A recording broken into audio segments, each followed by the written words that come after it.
Anda kembali bersama kami di pasca debat yang fokusnya kali ini adalah Cawapres di Pilpres 2024. Kalau tadi saya sudah memperkenalkan editor cek fakta kompas.com, Bayu Galih. Mas Bayu, ini sesuatu hal yang sangat seru karena tidak hanya bicara mengenai substansi tapi juga kompas.com berkomitmen untuk kemudian mengecek bahasan-bahasan yang disampaikan oleh para cawapres ini dengan data-data yang akurat begitu ya? Ya, jadi kita menguji pernyataan yang disampaikan 3 kandidat untuk disandingkan apakah sesuai dengan data yang ada. Nah itu dia tantangannya. Nah bicara mengenai soal apa saja yang kemudian akan kita paparkan bersama-sama di sini, mana yang menjadi pertimbangan dari kompas.com untuk menemukan apakah sejauh mana pernyataan dari para cawapres ini mengandung fakta atau kebenaran. Sebelumnya saya akan bagikan kepada Anda terlebih dahulu, ini adalah pernyataan atau kutipan dari calon wakil presiden nomor urut 1 Muhaimin Iskandar yang kemudian mengatakan bahwa jumlah rumah tangga petani gurem ini mencapai sekitar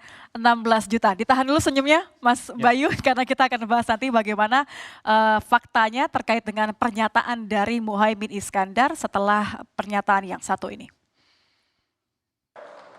Hari ini kita menyaksikan bukti bahwa hasil sensus pertanian BPS menunjukkan bahwa 10 tahun terakhir ini telah terjadi jumlah petani rumah tangga gurem, rumah tangga petani gurem berjumlah hampir 3 juta. Ini artinya 16 juta rumah tangga petani hanya memiliki tanah setengah hektar.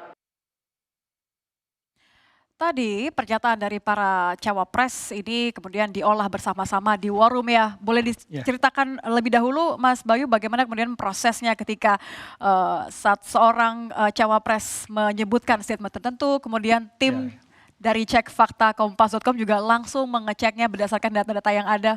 Jadi adalah ketika seorang kandidat menyampaikan pernyataan ya, atau sebuah klaim atau sebuah data yang kita perlu juga menguji sebenarnya apakah data yang diambil itu sesuai dengan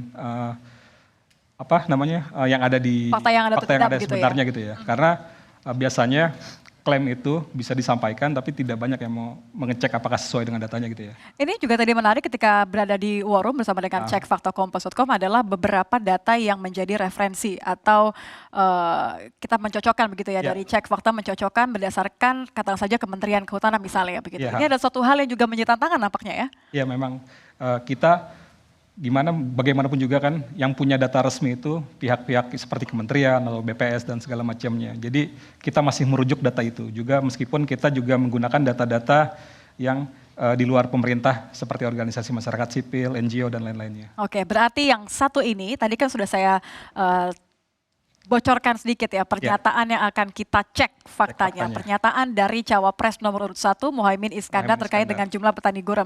Kita akan tampilkan terlebih dahulu ini kutipannya. Hari ini kita menyaksikan hasil sensus pertanian BPS ini sudah kode nih bahwa berdasarkan data dari BPS. Berarti kan yang dilakukan langsung oleh cek fakta kompas.com adalah mengeceknya ke BPS. BPS ya, oke. 16 juta rumah tangga petani hanya punya tanah setengah hektar. Ini jumlahnya hampir 3 juta. Kita akan cek faktanya. Faktanya seperti apa? Ya kita lihat memang Caimin menyoroti kondisi Indonesia yang sebenarnya masyarakat agraria gitu. Tapi ternyata penguasaan lahan lebih banyak yang definisinya petani gurem. Tadi ketika Caimin bilang ada semacam penambahan 3 juta, kita lihat dari datanya dari 2013 kemudian sampai 2023. 2023 memang bertambah menjadi 16,89 juta gitu ya. Jadi memang pernyataan Muhaimin cukup memudahkan ketika dia mengucapkan sumbernya dari BPS, jadi kita tinggal cek dari BPS gitu ya. Benar nggak angkanya sama? Tapi kan tadi kalau Muhaimin mengatakan 16 juta, ini masih ada 16,89. Kalau kita juta loh. Kalau kita bicara angka mungkin 0,89 juta itu signifikan gitu ya. Tapi kan kompas.com melakukan cek fakta itu tidak memiliki parameter benar atau salah, tapi masih sesuai dengan data yang ada. Karena kan ingatan manusia mungkin ketika debat itu bisa terbatas gitu ya. Jadi dia mungkin ingat 16 juta, 16-an gitu ya. Oke. Berarti ini masih masuk kategori yang dinyatakan fakta oleh cek fakta kompas.com. Alright. Kalau tadi adalah pernyataan dari cawapres nomor urut 1, kita akan lihat juga, dengarkan terlebih dahulu lebih tepatnya ketika calon wakil presiden nomor urut 2, Gibran Rakabuming Raka mengatakan bahwa Indonesia merupakan negara dengan cadangan nikel dan timah terbesar nomor 2 di dunia.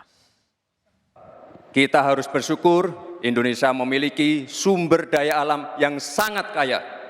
Di antaranya kita punya cadangan nikel terbesar di dunia, timah terbesar nomor 2.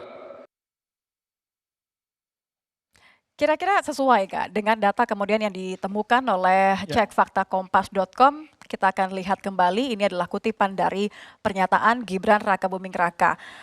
Cadangan nikel terbesar di dunia, timah terbesar nomor 2. Saya akan bukakan.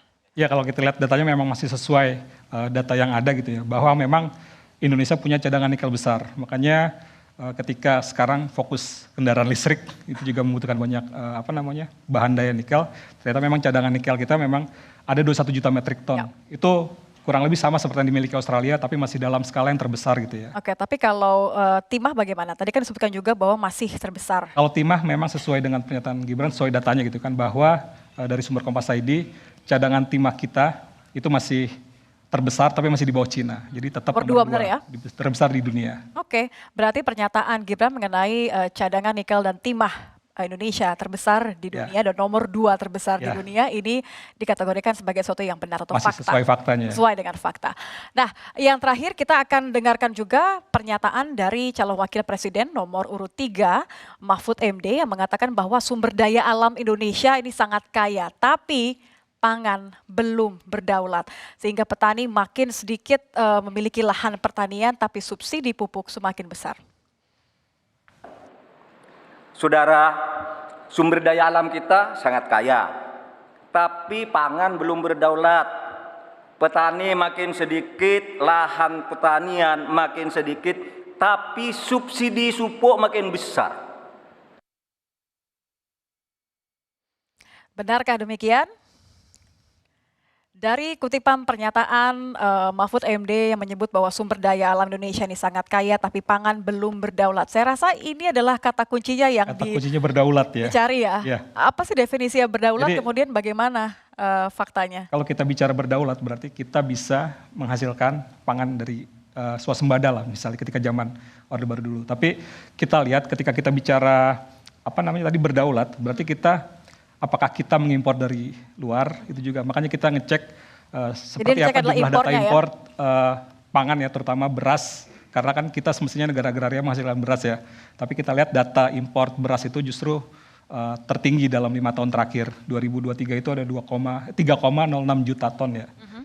Dibandingkan dari data 2022 itu naik sekitar 6 kali lipat. Iya, 6 kali lipat dari 400 ribuan ya, 429 ribuan. Oke, ini saya perjelas bahwa artinya dalam kurun waktu 5 tahun terakhir 2023 menjadi yang tertinggi begitu yang ya? Tertinggi ya. Oke, baik. Terima kasih Mas Bayu, tapi setelah ini kita masih akan kembali karena masih ada 3 pernyataan yang harus kita cek kembali sesuai tidak dengan fakta yang ada. Masih di pasca debat Capres Cawapres Pemilu 2024 usai jeda di Kompas TV.